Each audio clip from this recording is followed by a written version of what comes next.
जय जय राम कृष्ण शरणम राम कृष्ण शरणम. Sarvapriyananda Maharaj, as a youngster, I often oscillate in extremities, extreme faith and tremendous faithlessness. How do I gain stability in my faith? I have been initiated by Srimad Swami Bhagishanandaji Maharaj many years ago.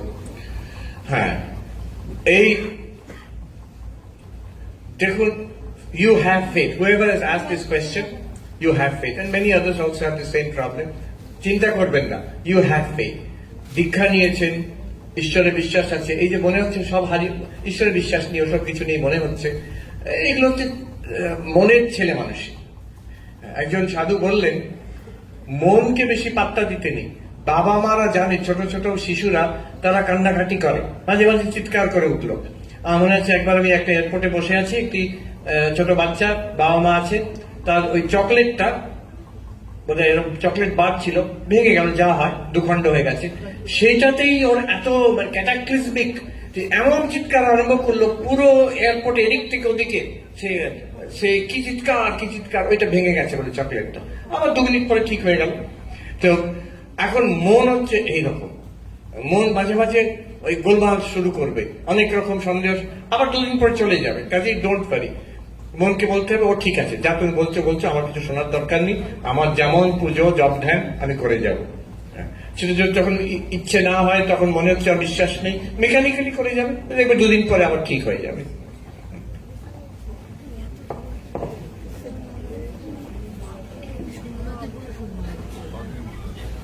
What is fear and is it essential? How to overcome fear? ঠাকুর বলছেন, লজ্জা ঘৃণা ভয় 3 থাকতে নয়। স্বামীজি বলছেন fearless, আর মা বলছেন যার আছে ভয় তার আছে জয়। দুরকম বলছেন এখানে ঠাকুর। স্বামীজি বলেছেন যে ফিয়ারলেস, ভয় থাকলে হবে না, আর মা বলছেন ভয় দরকার। তো কোনখানে ভয় দরকার আর কোনখানে নির্ভীক হতে হবে এইটা বুঝতে হবে। আমি ঈশ্বরকে ধরে নির্ভীক হব। আর ছেলে মানুষই করে যেখানে ডেঞ্জার, সেই যেখানে আমার চরিত্র নষ্ট হবে, যেখানে আমি বিপদে পড়ব, যেখানে আননেসেসারি ঝামেলার মধ্যে জড়িয়ে যাব, সেখানে নির্ভীক ভাবে, স্বামীজি তো বলেছেন নির্ভয়, আমি লাফ দিয়ে ঝাঁপ দিলাম সেখানে, না, তা নয়। সেখানে you have to be very careful. ওই যে গেছিল গুরুদেব শেখালেন সবই নারায়ণ, তারপরে ভিক্ষে করতে গেল, বলছে পাগলা হাতি আসছে, পালাও পালাও। সে বলছে তো নারায়ণ, কিছু হবে না, নির্ভয়। হাতিটা এসে মাহুত বলছে পালাও পালাও, সেটা যাচ্ছে তো নারায়ণ, কি হবে। হাতিটা ধরে ওকে দিল আছাড় মেরে ফেলে, অজ্ঞান হয়ে গেল। তারপরে গুরুদেবের এসে শিষ্যরা নিয়ে এলো আশ্রমে। গুরুদেব জিজ্ঞেস করছেন কি হলো, বলছে আপনি বলেছিলেন গুরুদেব যে সব নারায়ণ, তাহলে হাতিটা কেন আমাকে এরকম করলো। বলছে হাতিটা তো এরকম, তো মাহুত তো নারায়ণ, মাহুত বলছে যে তুমি পালিয়ে যাও, তুমি কেন শুনলে না সেখান থেকে। তো এই কমন সেন্স সবসময় রাখতে হবে। রিমেম্বার দিস, এই যে আমরা কথামৃত পাঠে শুনলাম 3 রকম টান এক হলে, বিষয়ের প্রতি টান, মায়ের সন্তানের প্রতি টান, সতীর প্রতি টান, 3 জনে কেমন সাবধানে, দেখুন বিষয়ী নিজের বিষয়ের প্রতি কেমন সাবধানে, যাতে একটুও নষ্ট না হয়। মা সন্তানের প্রতি কেমন সাবধানে, কোনো আঁচ না আসে আমার সন্তানের প্রতি। আমাদের তেমন সাবধান হতে হবে about in our spiritual life, যাতে আমার সাধনায়, আমার ঈশ্বর ভক্তিতে, আমার স্পিরিচুয়াল প্র্যাকটিসে, আমার নৈতিকতায়, আমার জীবনের চরিত্রে সাবধানে যে প্রোটেক্ট করতে হবে। This is the most precious treasure. সেখানে ভয় দরকার বই কি। যারা আমার ক্ষতি করে দেবে, আমার স্পিরিচুয়ালিটি নষ্ট করে দেবে, তাদের থেকে তফাতে থাকতে হবে। প্রাথমিক দিকে ঠাকুর যেটা বলছেন, একটা বেড়া দিতে হয়। ওই কথা আমি তো পাঠিয়েছিল যে বেড়া দিতে হয়, তাহলে ছাগল গরুতে খেয়ে যাবে। গাছ পুঁতেছে, ছাগল গরুতে ভয় পাবে না, আমি নির্ভীক, ও খাবে না। কে বলেছে খাবে না, তো খেয়ে নিয়ে চলে যাবে। সেখানে সাবধান হতে হয়। আর স্পিরিচুয়াল লাইফে নিজের জীবনের ব্যাপারে অ্যাংজাইটি দরকার। স্পিরিচুয়াল লাইফ সাবধানে, নিজের জীবনের ব্যাপারে ডিপেন্ড অন গড, ঈশ্বর নির্ভর হয়ে থাকবেন। যার যেটুকু করার কথা নিজের ধর্ম পালন করলেন, বাকিটা ঈশ্বরের উপর ছেড়ে দেবেন। যোগক্ষেম বহাম্যহম, তিনি বলেছেন যা দরকার জীবনে তিনিই দেবেন, যা দেবেন তাতেই সন্তুষ্ট। মানে যেখানে একটি বাংলা প্রশ্ন এসছে আমি একটু পড়ে দিচ্ছি। জাগ্রত অবস্থায় যে চেতনার দ্বারা আমি সচেতন বোধ হচ্ছে, সেই একই চেতনা বোধের দ্বারা কি জগৎ বোধ হচ্ছে না? এটি প্রশ্ন, কিন্তু প্রশ্নকর্তা আপনাকে একটু রেস্ট্রিক্ট করে দিয়েছে। তারপর বলেছে জাগ্রত অবস্থার বাইরে যাবেন না, আর মায়া ও লীলা শব্দ দুটি ব্যবহার করবেন না। একটু ব্যাখ্যা করলে ভালো হয়। তবে একটাকে মিথ্যা আরেকটাকে সত্যি বলছি কেন? জাগ্রত অবস্থায় যে চেতনার দ্বারা আমি সচেতন বোধ হচ্ছে, সেই একই চেতনা বোধের দ্বারা কি জগৎ বোধ হচ্ছে না? তবে একটাকে মিথ্যা একটাকে সত্য বলছি কেন? হ্যাঁ, ভালো প্রশ্ন। প্রশ্নটা এইরূপ যে সেই একই কনসিয়াসনেস এখন জাগ্রত অবস্থায়, একই কনসিয়াসনেস তার দ্বারা প্রমাণিত হচ্ছে আই অ্যাম কনসিয়াস, আর প্রমাণিত হচ্ছে এই জগৎ আছে। আমি সেই কনসিয়াসনেস দিয়েই দেখছি। তা কেন আমি বলছি কনসিয়াসনেস হচ্ছে সত্য আর জগৎ হচ্ছে মিথ্যা? ব্রহ্ম সত্য, জগৎ মিথ্যা। ব্রহ্ম মানে কনসিয়াসনেস, আমি চেতন, সেটা সত্য, আর এই সব মিথ্যা। তার কারণ খুব সুন্দর। এই প্রশ্নটা এত সুন্দর প্রশ্ন, একদম এটা সোজা যাবে অধ্যাস ভাষ্যতে। বলছে দেখো, এই প্রশ্নের মধ্যে এই পুরো অদ্বৈত তত্ত্ব লুকিয়ে আছে। আমি ভালো বলেছেন, এগুলোকে লীলা বলবেন না, স্বপ্ন বলবেন না, জাগ্রতই থাকবেন। স্বপ্ন দৃষ্টান্ত দেবেন, ওই ইজি সলিউশন। স্বপ্নবোধ, হ্যাঁ, স্বপ্নতে তো আমি বুঝছি আমি চেতন, কিন্তু যা দেখছি পরে প্রমাণিত হয়ে গেল সব তো মিথ্যা, প্রমাণিত হয়ে গেল। এই জগৎটাও তেমন না। উনি বলছেন ওসব বলবেন না, এই জাগ্রত অবস্থাতেই থাকুন। আর এটাকে ঈশ্বরের লীলাও বলবেন না, এটাকে বলবেন এই একদম ঘোর সত্য। কনসিয়াসনেস, আই এম কনসিয়াস, ওইটাকে তো আপনি সত্য বলছেন। I am conscious of all of this, এটাকে আপনি সত্য বলছেন না কেন? এই জগৎটাকে। এই দেখো, একটা জিনিস লক্ষ্য করুন, I am conscious and I'm conscious of everything in this world. Consciousness reveals itself and reveals its objects. এই তো কনসিয়াসনেস কিন্তু কারো অন্যের উপরে নির্ভর করছে না টু রিভিল ইটসেলফ। এই আলো, এক্সাম্পল, এই আলো, ভাগিস বলেনি আলোর দৃষ্টান্ত দেবেন না। এই আলো এই রুমে কি কি আছে প্রকাশিত করে দেয়। আলো নিভিয়ে গেলে একটু আগে অন্ধকার হয়ে গেল, কিছু দেখা গেল না। যেই আলো জ্বলে উঠলো, দপ করে রুমের মধ্যে কি আছে সব প্রকাশিত হয়ে গেল, এবং আলো স্বয়ং প্রকাশিত হয়ে গেল। কিন্তু দেখুন, রুমে কি আছে এটা আলোর উপরে নির্ভর, এর প্রকাশটা আলোর উপরে নির্ভর করে। আলো না থাকলে এই সব কিছু দেখা যাবে না। কিন্তু এই যে আলোটা, যখন এটা আলোটা জ্বলছে, এর প্রকাশের জন্য আরেকটা দ্বিতীয় আলো দরকার নেই। এটা হচ্ছে স্বপ্রকাশ। It shines, it reveals everything and it reveals itself. অতএব আমি বলবো এপিস্টেমোলজিক্যালি, এটা দার্শনিক ভাষা একটু ব্যবহার করছি, as far age knowledge goes, consciousness is primary. এটা কেউ ডাউট করে না।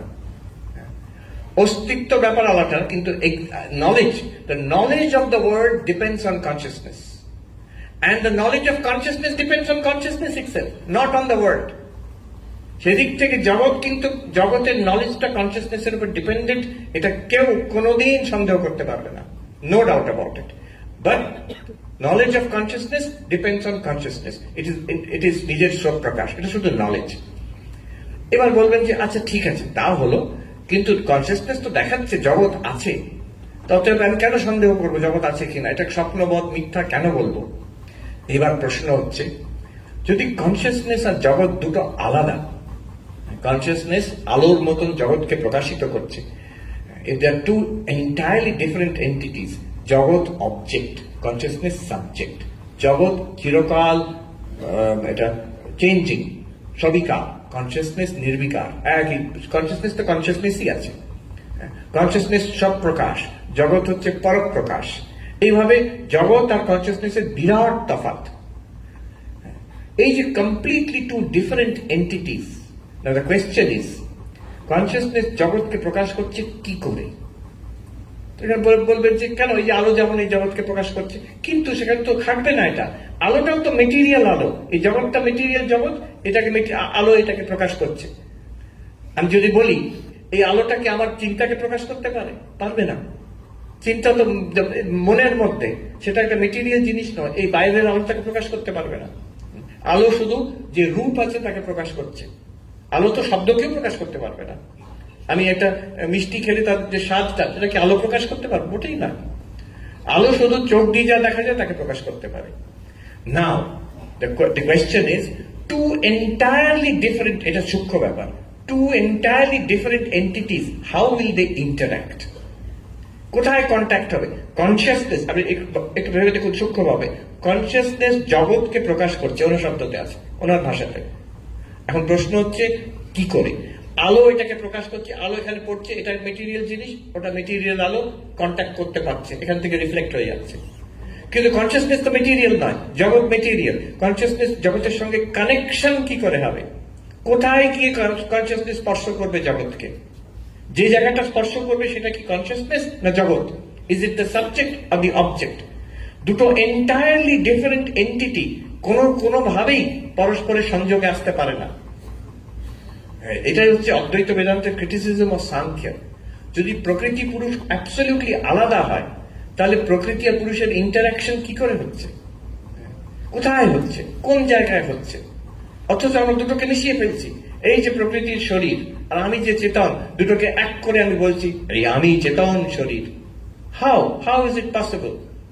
শঙ্করাচার্য সেই জায়গায় বলছেন युष्मद् अस्मत् प्रत्यय गोचरयो विषय विषयो तम प्रकाश विरुद्ध स्वभावयो, এটা লম্বা লাইন আছে, অধ্যাস ভাষ্যের ফার্স্ট লাইন। সেখানে বলছেন অন্ধকার আর আলোর মতন বিপরীত স্বভাব। জগতের স্বভাব অন্ধকার প্রকাশ্য, আর চৈতন্যের স্বভাব হচ্ছে প্রকাশ। দুটো বিপরীত স্বভাব, দুটোর মিশ্রণ কখনোই সম্ভব নয়। পরস্পরের সঙ্গে সংযোগ কখনোই সম্ভব নয়। পরস্পরের ধর্মকে নিজের উপরে আরোপ করা কখনোই সম্ভব নয়, অথচ হচ্ছে। আমি বলছি আমি চেতন, আমি কে? এই শরীর। আর শরীরটা কি? এটা আমি। আহম ইদম মমেদম, এরকম আমরা ব্যবহার করছি। দার্শনিক জেন মাহান্তি, জিতেন্দ্রনাথ মাহান্তি ছিলেন, উনি বলেছিলেন আমাকে একবার যে মহারাজ, in all my studies of the sacred and philosophical literature of the East and the West, I have not come across a more profound sentence than the first sentence of Adhyasa Bhashya. শঙ্করাচার্যের যে প্রথম sentence অধ্যাস ভাষ্য, তার মতন এত গভীর একটি statement আমি across the world, Eastern Western philosophy উনি মাস্টার ছিলেন। I have never found a single sentence like that. ওখানে কি বলছে? Consciousness and matter can never interact. স্পষ্টই করতে পারবে না। যেখানে স্ট্রিক্ট ডুয়ালিজম, আমি একটা উদাহরণ দিই এখানে। ডেকার্টের কথা আবার এবারে বলেছি। ডেকার্টের ডুয়ালিজমটা বোঝা আর সুবিধে, মাইন্ড বডি ডুয়ালিজম। ডেকার্ট বলছে আমাদের মধ্যে দুটো আছে, মাইন্ড আর বডি। এই মাইন্ড মানে আমি চিন্তা ভাবনা করছি, বডি মানে এইটা, এই দুটো আছে।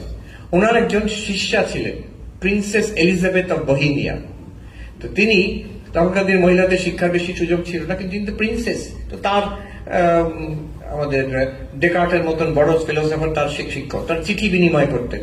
তো প্রিন্সেস এলিজাবেথ লিখছেন যে তখনকার দিনে যে ভাষায়, I am a poor, pardon my poor feminine intellect, আমি তো অবলা নারী, এসব বুঝতে পারি না আপনার গভীর তত্ত্ব। আপনি দারুণ লিখেছেন, কিন্তু এই একটা প্রশ্ন, এটা নিশ্চয়ই আমার দুর্বলতা, আমি বুঝতে পারছি না যে মনটা শরীরের সঙ্গে কি করে ইন্টারাক্ট করে। এই যে আমি হাতটাকে তুললাম, আমি ভাবছি হাত তুললাম, কিন্তু মনটা তো ফিজিক্যাল নয়, হাতটা তো ফিজিক্যাল, কোথায় কন্ট্যাক্ট হবে?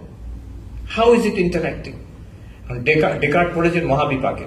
তো তিনি বলছেন যে হ্যাঁ, ওটা হচ্ছে এই পিনিয়াল গ্ল্যান্ড। তখনকার 300 বছর আগে পিনিয়াল গ্ল্যান্ড, মনটা গিয়ে পিনিয়াল গ্ল্যান্ডটাকে ধাক্কা মারে, পিনিয়াল গ্ল্যান্ডটা শরীরটাকে ধাক্কা মারে, তখন আমি হাতটা তুলতে পারি।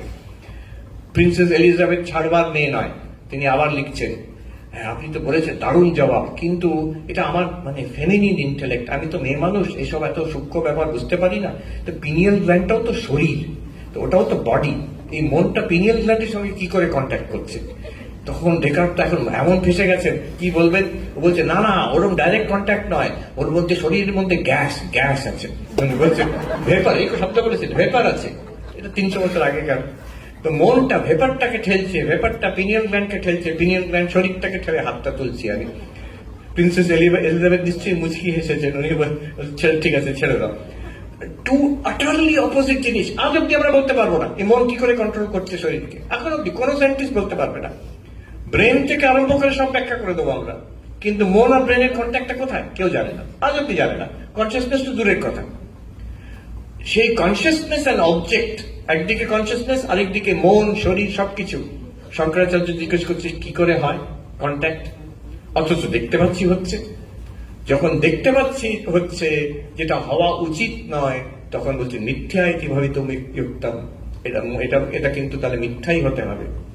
মানে দুটো জিনিস এক হয়ে গেছে, অথচ এক হতে পারে না কখনো, তার মানে দুটো কিন্তু দুটো নয়, এক। দুটো দুই নয়, এক। That's why they are able to interact. Consciousness surely, আর যেটাকে আমরা শরীর ভাবছি, অবজেক্ট ভাবছি, প্রকৃতি ভাবছি, সেটাও কিন্তু কনসিয়াসনেসই হতে হবে। এর নাম অভ্যাস, একটা আরেকটার উপরে আরোপ করা হয়েছে। তো কোনটা কার উপরে আরোপ করা হয়েছে? বলছেন আমি কনসিয়াসনেসের ব্যাপারে অ্যাবসলিউটলি শিওর, নিজের ভাষাতেই আছে, কনসিয়াসনেস নিজেকে জানতে পারছি আমি, জগৎকে কনসিয়াসনেসের মাধ্যমে জানছি। World is appearing in consciousness and nowhere else. জগতের অস্তিত্বকে কোনো প্রমাণ নেই কনসিয়াসনেস ছাড়া। অতএব জগৎটা কি কনসিয়াসনেস ছাড়া, নাকি কনসিয়াসনেসই নাম রূপ ধরে জগৎ রূপে প্রতিভাবিত হচ্ছে? অদ্বৈত বেদান্ত ওইটাই বলছে। মিথ্যা শব্দের অর্থ মানে এই কনসিয়াসনেসের বাইরে একটা জগৎ আছে, তা নয়।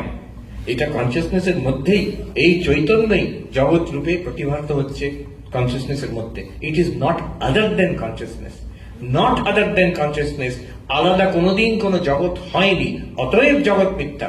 জগৎ মিথ্যা মানে জগৎ চৈতন্য। সর্প মিথ্যা, রজ্জু সত্য। মানে কি? সর্পটা রজ্জু ছাড়া কিচ্ছু নেই, ওখানে দড়ি ছাড়া কিছুই নেই। এখানে ব্রহ্ম ছাড়া, ব্রহ্ম বস্তু ছাড়া, চৈতন্য বস্তু ছাড়া কিছুই নেই। এটা হচ্ছে ওই অধ্যাসের গভীরতম মানে। খুব সুন্দর প্রশ্ন। এরপরে আরেকটি প্রশ্ন আছে, স্থান কাল সাপেক্ষে বিশ্ব জগতের যে প্রকাশ আমরা প্রত্যক্ষ করি, তার কি আদৌ অস্তিত্ব আছে? আমি আছি তাই জগৎ আছে, কিন্তু আমি নেই তখন?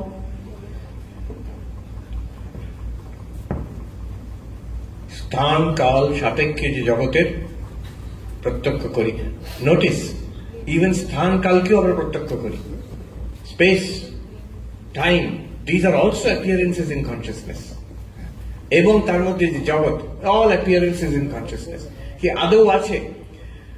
আদৌ আছে in the sense, does it exist independently যদি বলেন, সেখানে প্রশ্ন উঠছে।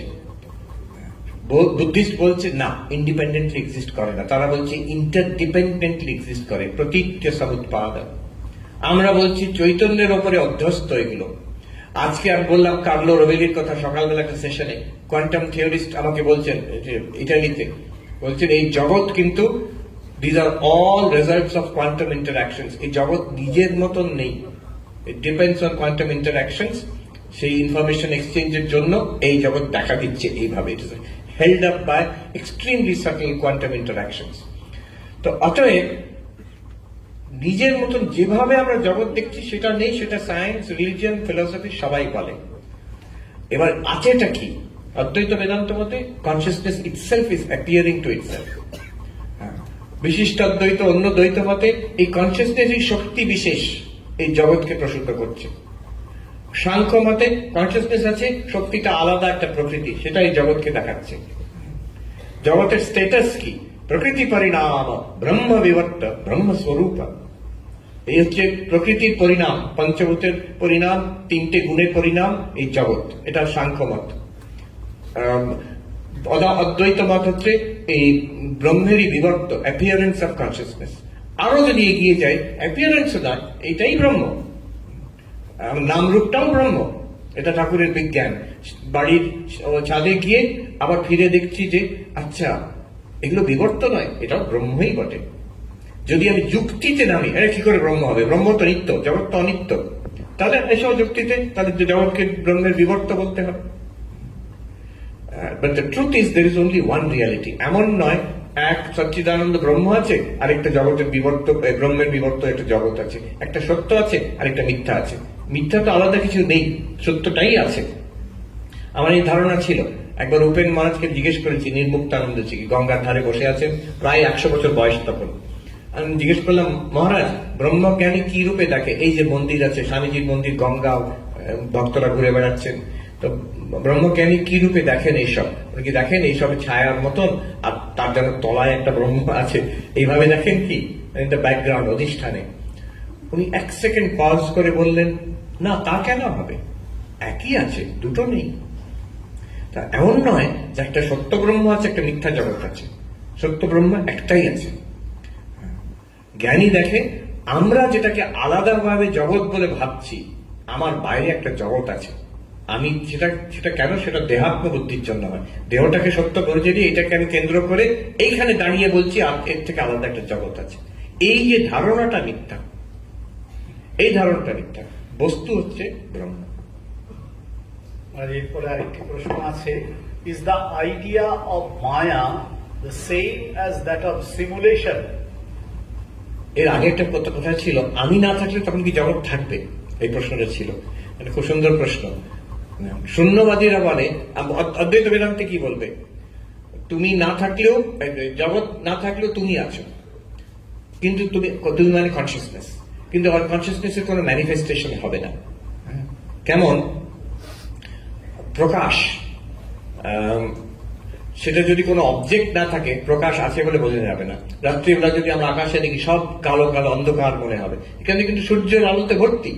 একটা কোনো কমেট যাক, স্যাটেলাইট যাক, দেখবে ঝলমল ঝলমল করে উঠবে, সেটা তার মানে ওখানে আলো আছে আকাশে, কিন্তু রিফ্লেক্ট করার কিছু নেই বলে it looks dark. Similarly, in the absence of objects, in the absence of the universe, consciousness can remain, but it will not be manifest. প্রশ্নটা হচ্ছে অদ্বৈত বেদান্তে, what does consciousness do for the object? What does the object do for consciousness? Consciousness illumines the object. Consciousness জগৎকে প্রকাশ করে, it reveals. আর জগৎ কি করে কনসিয়াসনেসের জন্য? জগৎ, world, the object manifests consciousness. কনসিয়াসনেসের অস্তিত্ব বোঝা যায় তখন। তো অতএব যদি জগৎ চলে যায়, আমি তখনও থাকবো, কিন্তু আমার অস্তিত্ব প্রকাশিত হবে না। গভীর নিদ্রাতে যেমন, সুষুপ্তিতে যেমন, কিন্তু আমি আসছি তখন। এবার শূন্যবাদী বলছে, এসব আপনাদের কথা খেলাচ্ছেন আপনারা। গভীর নিদ্রাতে জগৎও নেই, আপনিও নেই, এই দুটো পরস্পর। যে কথা বলছে আমি না থাকলে কি জগৎ থাকবে, কিন্তু শূন্যবাদী বলছে অবশ্যই থাকবে না। সেখানে জগৎও নেই, তুমিও নেই। ওটা সেখানে চন্দ্রকীর্তি একটা এক্সাম্পল দিচ্ছেন, 2 bales of hay, মানে খড়ের যে আমরা বেঁধে ফার্মে করা হয়, এইভাবে রাখে। একটাকে সরিয়ে দিলে অন্যটা পড়ে যাবে, এটা সরিয়ে দিলে এটা পড়ে যাবে। তেমন জগৎ আর কনসিয়াসনেস দুটো একসঙ্গে পরস্পর নির্ভর। Whenever I'm aware of the world, I'm aware of myself. Whenever I'm aware of myself, I'm aware of the world. এটা ঠিক কিনা আমাদের মানতে হচ্ছে, হ্যাঁ এটা ঠিকই। যদি একটাকে সরিয়ে দিই, অন্যটাও চলে যায়। অতএব যেটা পরস্পর সাপেক্ষ, world, subject and object, both are shunya according to them. তো দাঁড়ালো কি, এখন দুরকম, যে বললাম, শূন্যবাদী বললো যে 5 রকমের শূন্যবাদ আছে। তো এক জায়গায় আছে যেটাকে প্রাসঙ্গিক শূন্যবাদ বলে, যে দালাই লামা ওদের যে ফিলোসফি, সেখানে যদি জিজ্ঞেস করা হয় কি দাঁড়ালো শেষ পর্যন্ত, বলবে বলা যাবে না, মুখে বলা যাবে না। একদম ঠাকুরের সঙ্গে মিলিয়ে যাচ্ছে। ঠাকুরকে জিজ্ঞেস করা হয়েছিল ভগবান বুদ্ধ কি নাস্তিক, বলছে নাস্তিক কেন হতে যাবে গো, মুখে বলতে পারেনি। তারপরে বোধ স্বরূপকে চিন্তা করতে করতে কি অজ্ঞান হয়, সে তো বোধই হয়ে যায়, বোধ স্বরূপই হয়ে যায়, বোধই চিন্তা করতে করতে। তারপরে বলছেন যেখানে অস্থি নাস্তির মাঝে, সেখানে ঠিক ঠিক। এটা অদ্ভুত একটা স্টেটমেন্ট। বেদান্তি বলতে পারে অস্থি নাস্তির পারে, কিন্তু অস্থি নাস্তির মাঝে, এটা একদম শূন্যবাদ বৌদ্ধদের কথা। Madhyamaka, middle path philosophy, middle path between asti and nasti. এটা কি করে ঠাকুর এই ভাষায় বললেন, এটা খুব আশ্চর্য। আর বলছেন এই ঠিক ঠিক, মানে একদম যেন উনি অ্যাফার্ম করে দিলেন যে শূন্যবাদী বৌদ্ধ যেটা বলছে ওইটাই ঠিক ঠিক। তো সেটা মিলে গেল আমার ওই যে ফিফথ টাইপ অফ শূন্যবাদ। একবার দেখবেন ইউটিউবে আছে 3টে ট্র্যাডিশন, কাশ্মীরি শৈবিজম, অদ্বৈত বেদান্ত আর মধ্যমকা বুদ্ধিজম, 3জনকার মধ্যে আলোচনা নিউ ইয়র্কে হয়েছিল। কাশ্মীরি শৈবিজম থেকে এসেছিলেন নেপালের বিখ্যাত প্রফেসর, আমেরিকায় আছেন এখন, স্থানেশ্বর তিমল সিনহা। আর আমি অদ্বৈত বেদান্ত থেকে। আর থেন্ট্রুল রিনপোচে বলে একজন টিবেটের লামা, তিনি ওই শূন্যবাদ থেকে। তো তিনি বলছেন হ্যাঁ দুটো চলে যাবে, আমি আর তুমি, ইউসুফাদ আসবে, দুটোই চলে যাবে, কিন্তু তার পেছনে চৈতন্য থেকে যাবে। এটা একটু মিলে যাচ্ছে অদ্বৈত বেদান্তের সঙ্গে। সিমুলেশন, কি বলছেন? Is the idea of Maya the same as that of separation? Very good question. Recently David Chalmers, খুব নামকরা দার্শনিক, তিনি একটা বই লিখেছেন রিয়ালিটি প্লাস। রিয়ালিটি প্লাস তিনি বলছেন এখন ভার্চুয়াল রিয়ালিটির যুগ এসে গেছে, তারপরে তো এখন এআইও এসে গেছে, ভার্চুয়াল রিয়ালিটির যুগ এসে গেছে। তো কোনটা সত্য আর কোনটা ভার্চুয়াল? তো উনি বলতে চাইছেন যে এই ভার্চুয়াল রিয়ালিটির আইডিয়াটাকে নিয়ে আমরা দর্শনকে আবার ভাবি, ওটার নাম দিয়েছেন টেকনো ফিলসফি। টেকনো ফিলসফি, জগৎ শক্তি আছেন কিনা, what is mind, what is matter, সবগুলোকে নতুন ভাবে ভাবতে হবে ভার্চুয়াল রিয়ালিটির প্যারাডাইম নিয়ে। বই লিখেছেন রিয়ালিটি প্লাস। এই জগৎটা হচ্ছে রিয়ালিটি, ভার্চুয়াল রিয়ালিটি হচ্ছে রিয়ালিটি প্লাস। এই জগৎটা হচ্ছে রিয়ালিটি, এর সঙ্গে ভার্চুয়াল রিয়ালিটি অ্যাড করে দিলে রিয়ালিটি প্লাস হয়ে যায়। আর সেই রিয়ালিটি প্লাসে কিন্তু আমরা বাস করছি। আমাদের একটা ভার্চুয়াল রিয়ালিটি, আমাদের একটা অস্তিত্ব এখানে আছে, একটা সোশ্যাল মিডিয়াতে অস্তিত্ব আছে। এই ফোনের মাধ্যম দিয়ে আমরা সেই রিয়ালিটি প্লাসে আমরা ঢুকে যাচ্ছি। মায়াও কিছুটা ওই রকম, এক ব্রহ্ম, ওটা ছাড়া দ্বিতীয় কিছু নেই। কিন্তু এই রিয়ালিটি প্লাসের জন্য এই দেখো এই কি বৈভব, এই আকাশ, বায়ু, অগ্নি, এই জীবজন্তু, কোটি কোটি প্রাণী, এই সংসার চলছে, জন্ম জন্মান্তর চলছে, সুখ দুঃখের চক্র, রিলিজিয়ান, স্পিরিচুয়ালিটি, ফিলসফি, সায়েন্স, যুদ্ধ, শান্তি, সিভিলাইজেশন, উত্থান পতন, হোয়াট কি ড্রামা চলছে একটা। এই হচ্ছে সেই ব্রহ্মই। কিন্তু এখন কি কি তার বৈভব, ভার্চুয়াল রিয়ালিটি পৌঁছে গেছে এখন। হ্যাঁ, এটা কি ছিল আগে ভিখিরি, এখন যে হচ্ছে উমার জন্য সে এখন হয়েছে কাশীর রাজা হয়েছে। কে ছিল ভিখিরি? ব্রহ্ম, শিব। এখন গানে আছে, আগমনী গানে আছে, উমার জন্য, মহামায়ার জন্য সেই সচ্চিদানন্দ এখন রাজা হয়েছে, তার দ্বারে আছে দাঁড়িয়ে। কি বলছি, ব্রহ্মা আর বিষ্ণু তারা দেখা করতে পারে না, তবে অপেক্ষা করতে হয়, ওয়েটিং রুমে অবস্থা থাকতে হয়। এই হচ্ছে বৈভব। যে ছিল ক্ষুদ্র বালিকা সে এখন দশভুজাধারী। মা গান গাইছেন, করি হরি পরে আনিলে হেকারে কৈগিরি মম নন্দিনী, আমার অম্বিকা দ্বিভুজা বালিকা, এই যে দশভুজা ভুবন মোহিনী। এই আমার অম্বিকা দ্বিভুজা বালিকা কি সেটা? পিওর কনসিয়াসনেস, সচ্চিদানন্দ, এমন কিছু না, দেখাই যায় না তাকে। আর এই যে দশভুজা ভুবন মোহিনী, কোনটা? এই চারিদিকে দেখছি, সেটা কোনটা? সেই সেই উমা, সেই সচ্চিদানন্দ। সে এই মায়ার মাধ্যম দিয়ে সে এই রকম দেখাচ্ছে। আচ্ছা, একটা প্রশ্ন আছে, ঈশ্বর কেন পৃথিবীর সব সমস্যা দূর করেন না?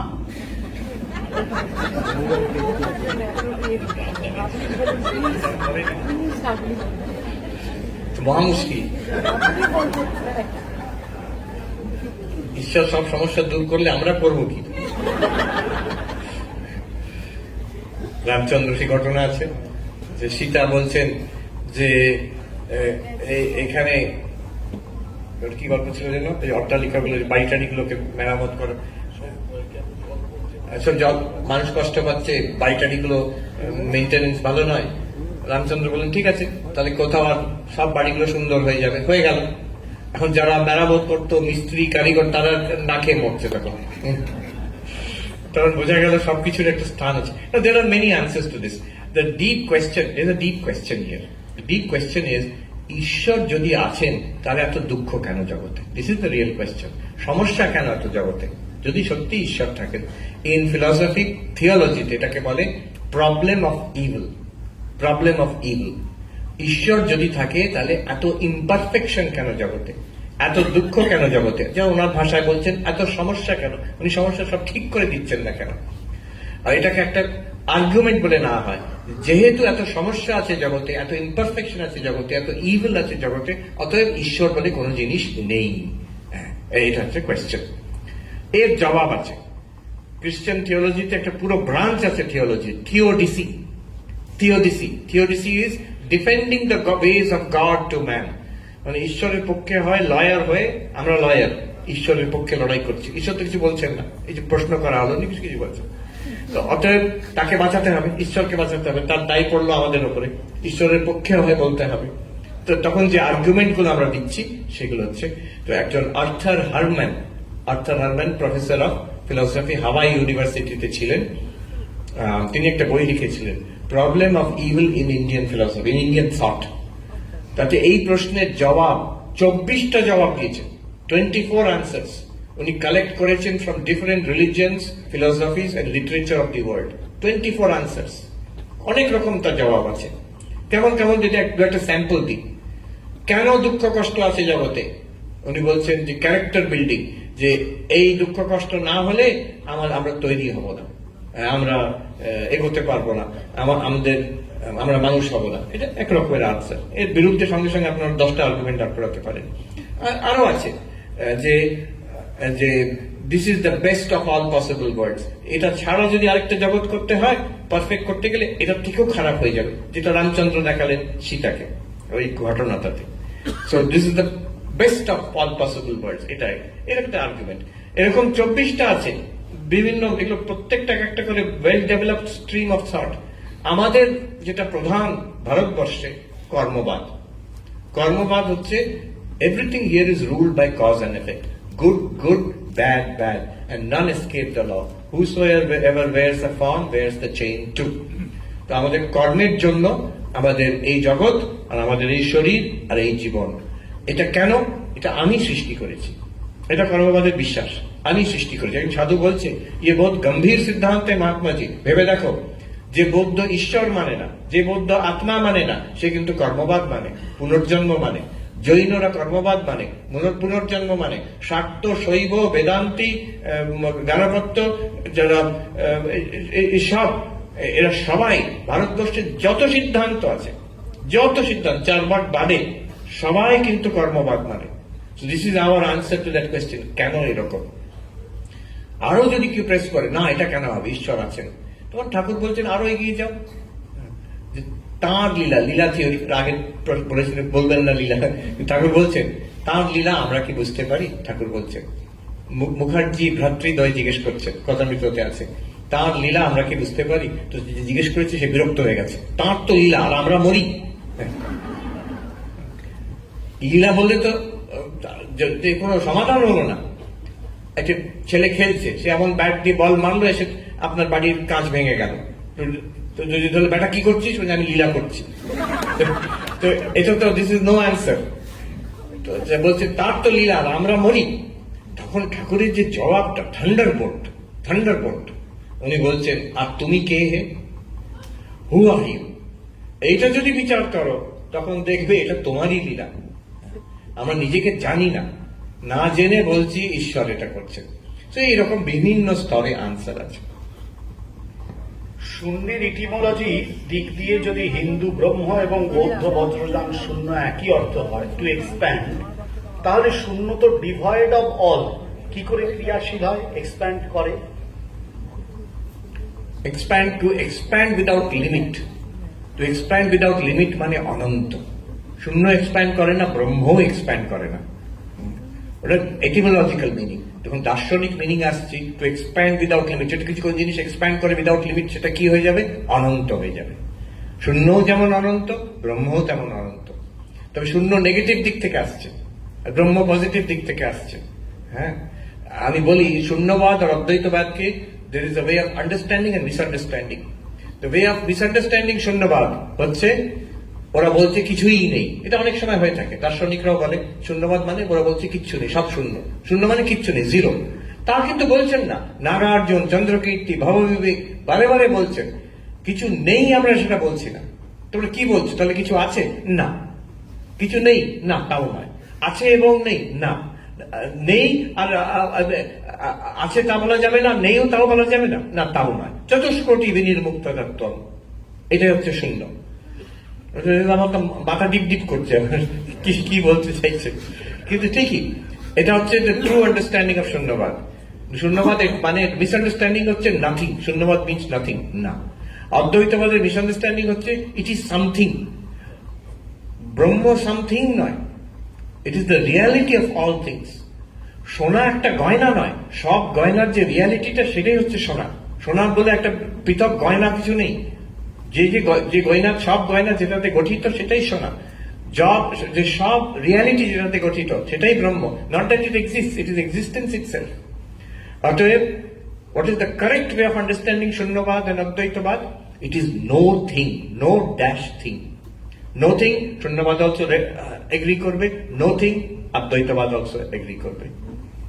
তবে এটা আমাদের মত, মানে রামকৃষ্ণ মঠ মিশনে ঠাকুর মা স্বামীজি শরৎ মহারাজ বলছেন আমরা যেটাকে পূর্ণ বলি ওইটাকে ওরা শূন্য বলে, নেগেটিভ দিক থেকে আসছে, নট দিস করে আসছে। তবে এই নিয়ে বিশাল তর্ক আছে, বললাম 1000 বছরের তর্ক। যদি এখন বৌদ্ধদের বলা হয় তারা বলবে না না না, ও ব্রহ্মটম্য কিছু নেই, এই শূন্যটাই হচ্ছে আসল। আর যদি অদ্বৈতবাদীদের বলা হয় না না না, ওরা তো শূন্যবাদী, নাস্তিক শূন্যবাদী, ও কিছু সব নেই, ব্রহ্মটাই হচ্ছে। একজন বিদ্বান সাধু কাশীর থেকে আমাকে আমার বক্তৃতা শুনে বলছেন, মহারাজ আপনি শূন্য আর পূর্ণ এক করে দিলেন।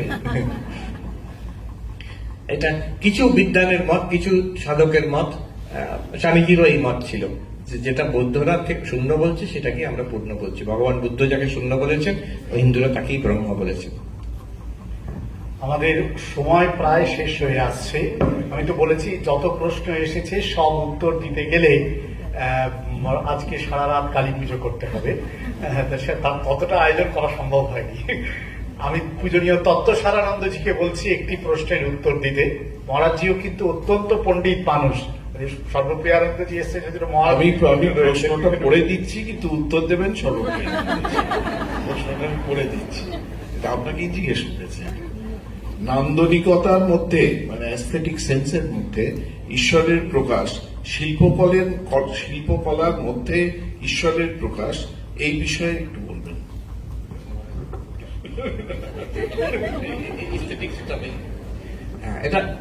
এটা ঠিকই, আমি এটা বিষয়ে জানি না, মহারাজ বিশেষ করে ওনার বিশেষ ব্যুৎপত্তি গবেষণা আছে এইসব নিয়ে। কিন্তু এস্থেটিক্স আনন্দে, সচ্চিদানন্দের আনন্দেরই প্রকাশ। রস বৈসা উপনিষদের কথা, এই যে জগতে আমরা রস মানে ইস্থেটিক রস যেটা দেখছি, নন্দন তত্ত্ব, এটা আমাদের শাস্ত্রে কিন্তু একদম মোক্ষ শাস্ত্রের অঙ্গ হিসেবে থাকে। একজন আমাকে জিজ্ঞেস করলো এই নাচ, শাস্ত্রীয় যে নাচ আছে, এটা করে কি ভগবান লাভ পাওয়া যায়? অবশ্যই পাওয়া যায়, এগুলো মোক্ষ শাস্ত্র। সবগুলো ন্যায়, বৈশেষিক, সাংখ্য, যোগ এগুলো বটেই। এবং আমাদের মিউজিক, আমাদের ব্যাকরণ, আমাদের পোয়েট্রি, লিটারেচার, এগুলো সব মোক্ষ শাস্ত্র। এমনকি আয়ুর্বেদ, এই সব মোক্ষ শাস্ত্র বলে মনে করা হয়। আপনি নন্দন মহারাজজি যেটা বললেন ঠিকই, আমাদের এই রসশাস্ত্রে রসাস্বাদকে ব্রহ্মাস্বাদ সহোদর বলে উল্লেখ করা হয়েছে। মানে রসাস্বাদ যেটি, সেটিও পুরোপুরি ব্রহ্মাস্বাদ নয়, বলছেন তার সহোদর, সিস্টার, মানে একেবারে কাছাকাছি চলে যায়। এবং রস উপলব্ধি যেটি আমাদের বিশেষত সংস্কৃত রসশাস্ত্রে, সেখানে পরিষ্কার বলা হয়েছে স্বসংবিদানন্দ চরবণ ব্যাপার, নিজের যে সংবিদ এবং আনন্দ তার চর্বণ ব্যাপার, এটি হচ্ছে কিন্তু রস উপলব্ধি বা রস নিষ্পত্তির লক্ষ্য। অভিনব গুপ্ত তার বিখ্যাত যে অভিনব ভারতী গ্রন্থ, সেখানে এটি উল্লেখ করেছেন রসের সংজ্ঞা দিতে গিয়ে। সেটি বিস্তারিত আলোচনা, আজকে আমার প্রশ্ন উত্তরের দায় নেই, পরে কোনোদিন দেখা যাবে।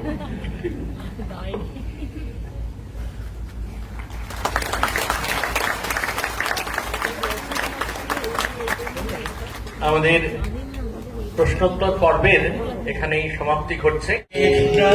কৃপা হি কেবলম, কৃপা হি কেবলম, কৃপা হি কেবলম শরণ্যে প্রভু, কৃপা হি কেবলম, কৃপা হি কেবলম, কৃপা হি কেবলম শরণ্যে। जय जय राम कृष्ण शरणं, राम कृष्ण शरणं, राम कृष्ण शरणं शरण्ये।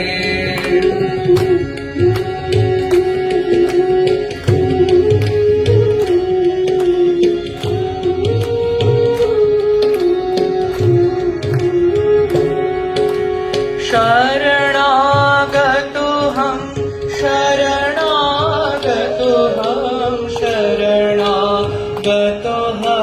शरणं।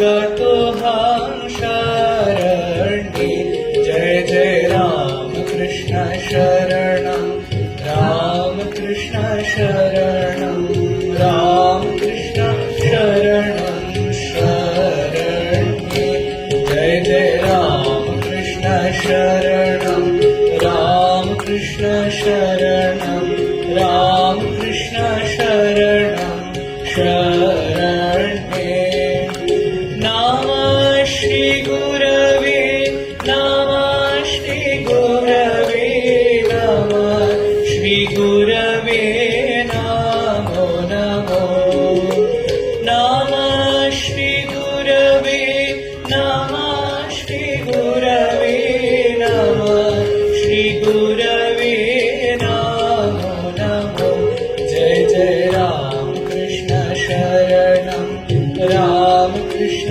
शरणं राम कृष्ण शरणं शरण्ये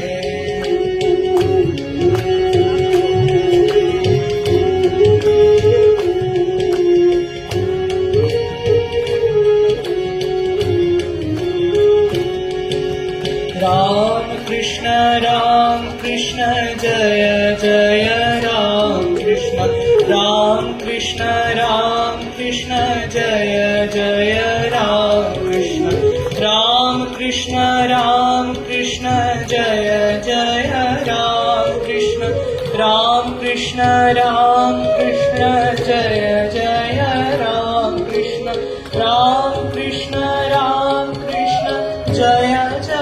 राम कृष्ण राम कृष्ण जय जय राम कृष्ण राम कृष्ण जय जय राम कृष्ण राम कृष्ण शरणं राम कृष्ण शरणं राम कृष्ण शरणं शरण्ये जय जय राम कृष्ण शरणं राम कृष्ण शरणं राम कृष्ण शरणं शरण्ये जय जय राम कृष्ण शरणं राम कृष्ण शरणं राम कृष्ण शरणं शरण्ये ॐ शान्ति शान्ति शान्तिः हरिः ॐ तत्सत् श्रीरामकृष्णार्पणमस्तु जय श्री गुरु महाराज जी की जय जय महामाई की जय जय स्वामी जी महाराज जी की जय जय गंगा माई की जय